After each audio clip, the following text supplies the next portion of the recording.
અનુકૂળ અને ટકાઉ વસ્ત્રો રજૂ કરાયા. Entrepreneurship development institute of India EDII Ahmedabad ખાતે ભવ્ય હેન્ડલૂમ ફેશન શોમાં ભુજ, કચ્છ અને ઈરોડ, તમિલનાડુના વણકર દ્વારા તૈયાર કરાયેલા પર્યાવરણને અનુકૂળ અને ટકાઉ વસ્ત્ર રજૂ કરવામાં આવ્યા. Entrepreneurship development institute of India અમદાવાદે HSBCના સહયોગથી હેન્ડમેડ ઇન ઇન્ડિયા પહેલ હેઠળ એક ભવ્ય હેન્ડલૂમ કાર્યક્રમનું આયોજન કર્યું. આ કાર્યક્રમમાં ઉદ્યોગ ક્ષેત્રના અગ્રણીઓ, નિષ્ણાતો, વિવિધ સંસ્થાના પ્રતિનિધિઓ, ડિઝાઇનર્સ અને કારીગરો હાજર રહ્યા હતા. સૌએ મળીને ભારતની સમૃદ્ધ હેન્ડલૂમ પરંપરાનો ઉત્સવ મનાવ્યો અને આ ક્ષેત્રને આગળ કેવી રીતે વધુ મજબૂત અને વિકસિત બનાવવું તે અંગે ચર્ચા કરી. કાર્યક્રમનું એક મુખ્ય આકર્ષણ ભારતના હેન્ડલૂમ ક્ષેત્રમાં ગુણવત્તા સુનિશ્ચિત કરવી અને બ્રાન્ડને મજબૂત બનાવવી એ વિષય પર આયોજિત ઇન્ડસ્ટ્રી રાઉન્ડ ટેબલ મીટ હતું. આ બેઠકમાં ઉદ્યોગ, શિક્ષણ ક્ષેત્ર, સરકાર તેમજ તળિયાના સ્તરે કાર્યરત સંસ્થાઓ સાથે જોડાયેલા પ્રતિનિધિઓએ ભાગ લીધો હતો. સૌએ મળીને પોતાના વિચાર રજૂ કર્યા હતા અને મહત્વપૂર્ણ મુદ્દાઓ પર ચર્ચા કરી હતી. ચર્ચાનો મુખ્ય હેતુ એ હતો કે ઉત્પાદનોની ગુણવત્તા કેવી રીતે સુધારવી, હેન્ડલૂમને મજબૂત ઓળખ કેવી રીતે આપવી, બજારમાં તેની સ્થિતિ કેવી રીતે વધુ સારી બનાવવી, એવું ટકાઉ માળખું કેવી રીતે ઊભું કરવું કે જેથી કારીગરોની રોજગાર અને આવક લાંબા સમય સુધી સ્થિર અને સુરક્ષિત રહી શકે. કાર્યક્રમમાં હેન્ડમેડ ઇન ઇન્ડિયા પહેલ હેઠળ થ્રેડ્સ ઓફ હેરિટેજ નામથી એક હેન્ડલૂમ ફેશન શો પણ યોજાયો હતો.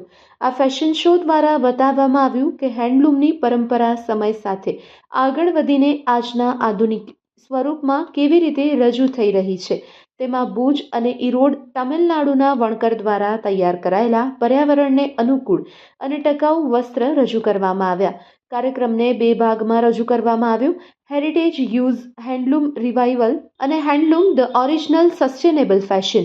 આ રજૂઆતમાં પરંપરાગત વણાટની પદ્ધતિ, કુદરતી રંગ, પર્યાવરણને અનુકૂળ સામગ્રી અને આધુનિક ડિઝાઇન દર્શાવવામાં આવ્યા હતા.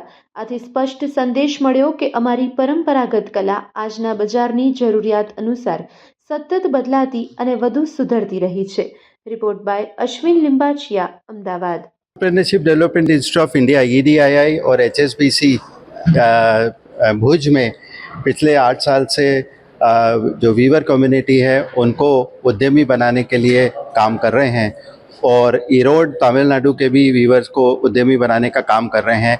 उसी सिलसिले में आज उनके बनाए हुए जो उत्पाद हैं, कपड़े हैं, उनका एक फैशन शो आयोजित किया गया है और इंडस्ट्री के लोग जो हैंडलूम सेक्टर में हैं उन्होंने आके वीवर से चर्चा की है कि किस तरीके से इनके उत्पादों को, प्रोडक्ट को मार्केट में बेहतर तरीके से पहुंचाया जाए. ये EDI और HSBC का साझा प्रयास है जिसको आज हम यहाँ पर सबके सामने प्रस्तुत करने जा रहे हैं. EDI इस समय 2000 बुनकरों के साथ कच्छ में काम कर रहा है और ईरोड में 1000 भुज कच्छ के 1000 वीवर के साथ काम कर रहा है तमिलनाडु में.